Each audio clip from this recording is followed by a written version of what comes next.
So we've got our Yoder 640 all fired up. We're running at 250 today. We usually like to run our chicken at 350, but we're not doing a big whole spatchcock chicken. As you can see, we got them on our trusty Yoder 640 sideboard. This is a must-have for every Yoder owner. We also do a front board and a set of 3. This sideboard and the front board, honestly, if you have a Yoder and you don't have some, go ahead and see our website, www.barbecueports.store. Anyhow, let's get back to it. These lollipops on the grill.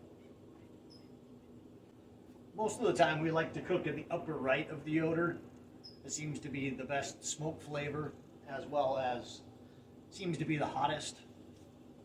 Most of the time we run our baffle fully closed, which is another thing that we've found over time gives you more consistent temperatures across the top. But if you are doing some big cooks down here on the bottom right, you're going to want to open that baffle all the way up. Make sure to stagger these, spread them out so that you get a good smoke flavor all the way around the meat. We're about an hour and a half in. Chicken's probing out about 170, 175, which is perfect for some legs or drumsticks. See what it looks like.